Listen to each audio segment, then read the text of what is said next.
विचार करायला लावणारे हे काही विचार. जोपर्यंत आपले पाप धुण्याची सोय आपल्या धर्मग्रंथात आहे तोपर्यंत पाप होत राहणार. लोक अजून पाप करणार. केलं पाप तर काय होतं, गंगेत धुता येतं, हा विचार माणसाला अजून पाप करायला म्हणजे वाईट वागायला भाग पाडतो. जो कर्म समजतो त्याला धर्म समजून घ्यायची गरज नाही. पाप शरीरात नाही विचारांमध्ये असते आणि गंगा शरीर धुते, विचार नाही. 108 मण्यांची माळ जपताना मन भटकत असतं आणि 500च्या नोटांचं बंडल मोजताना मन एकाग्र असतं. आता तुम्हीच विचार करा, नेमकी गडबड कुठे आहे. असे तुम्हाला खूप लोक मिळतील, जवळजवळ 99%, जे देवाचं नाव फक्त त्यांच्या स्वार्थासाठी घेतात. धर्म फक्त रस्ता दाखवण्याचे काम करतात. त्या रस्त्यावर चालायचं की नाही हे माणूसच ठरवतो आणि धर्माने दाखवलेल्या रस्त्यावर चालून अंतिम ठिकाण गाठायचं की नाही हे तर माणसाचे कर्म ठरवतात. माणसाला देवाने मनाबरोबरच बुद्धी यासाठी दिली आहे की तो या धर्तीवर स्वर्ग बनवेल, ना की धर्तीवर राहून स्वर्गाची अपेक्षा करेल. जसं जसं वय वाढत जातं तसतशी जाणीव होत जाते की आपण आपला अमूल्य वेळ नको असलेल्या लोकांना दिला.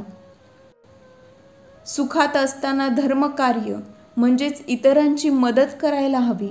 वाईट काळात याच केलेल्या चांगल्या कामांचा माणसाला आधार असतो.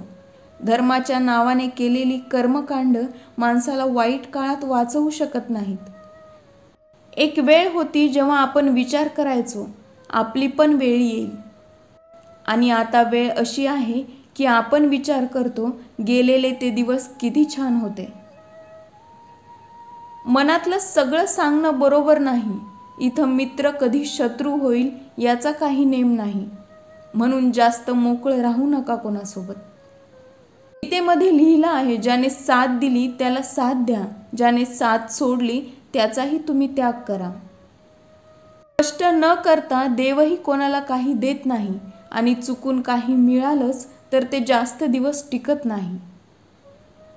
रामायणाची शिकवण काय तर प्रभू रामांनी स्वतः दुःख सहन करून प्रजेला खुश ठेवण्याचा प्रयत्न केला, पण प्रजा सुखी झाली नाही.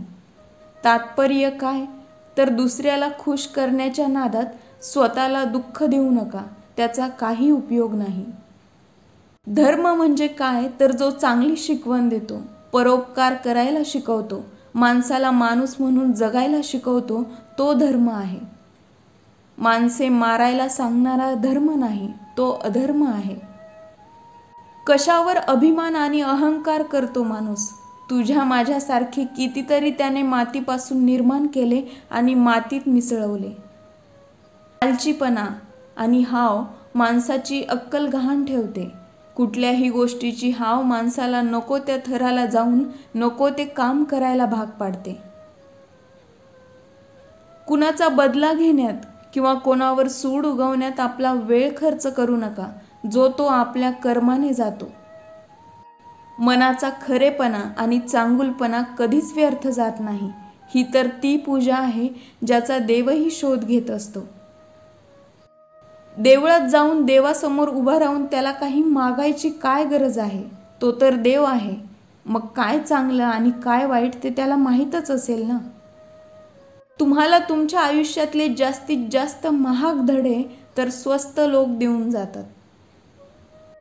अहंकार माणसाकडून ते सगळं करवून घेतो जे माणसाच्या विनाशाला कारणीभूत असतं. म्हणून जेवढ्या लवकर अहंकार काढून टाकता येईल तेवढ्या लवकर तो काढा. चक्रव्यूह रचणारे कालही आपलेच होते आणि आजही आपलेच आहेत. हे कालही सत्य होतं आणि आजही सत्य आहे.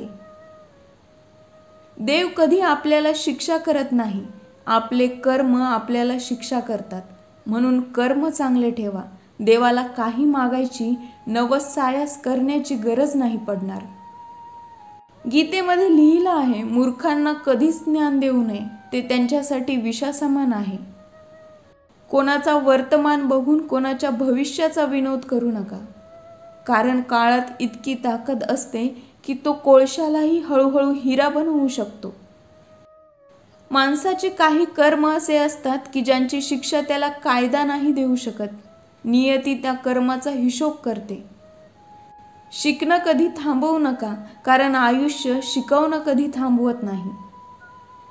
प्रत्येकाला इथं मी कसा बरोबर आहे हे सिद्ध करायचं आहे. हे काही कोर्ट कचेरी नाही, हे आयुष्य आहे. देवाला काही मागायचं असेल तर आईची सगळी स्वप्न पूर्ण होऊ देत इतकंच मागा. तुम्ही आपोआप यशाची शिखरे गाठत जाल. जो तुम्हाला मान देतो त्याला तुम्ही मान द्या. कोणाची संपत्ती आणि श्रीमंती पाहून एखाद्याला चिटकणं म्हणजे लाचारी असते. जी काही आजची तुमची परिस्थिती आहे ते सगळं तुमचं कर्म आहे. हे तुझं ते माझं या विचारांनी माणसात मनभेद आणि मतभेद दोन्ही निर्माण होतात. सगळं वाटून घ्यायला शिकलात तर आनंदी राहाल.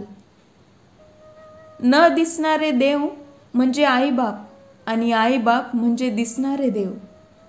आजकाल सगळ्यात पवित्र काय तर मोबाईल, जो बाथरूम, दवाखाना, स्मशान सगळीकडे फिरून येऊन सुद्धा न धुता देवघर, देऊळ आणि स्वयंपाकघरात शिरतो. भीष्म पितामह यांनी श्रीकृष्णाला विचारलं, पाण्यापेक्षा पातळ काय आहे? भूमीपेक्षा भारी किंवा जड काय आहे? कोण अग्नीपेक्षा वेगवान आहे आणि कोण काजळापेक्षा काळा आहे? श्रीकृष्णांनी स्मितहास्य करत उत्तर दिलं, पाण्यापेक्षा पातळ ज्ञान आहे. भूमीपेक्षा भारी किंवा जड म्हणजे पाप आहे. क्रोध, राग हा अग्नीपेक्षा वेगवान आहे आणि कलंक हा काजळापेक्षा काळा आहे. कलियुग आहे हे. इथं नाती खेळ बनून जातील.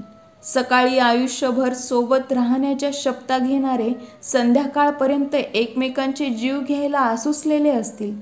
यात आश्चर्य वाटायला नको. धर्म आणि देव माणसाला फक्त त्याच्या अडचणीच्या वेळेला आठवतील. कलियुगाचा देव फक्त पैसा असणार आहे.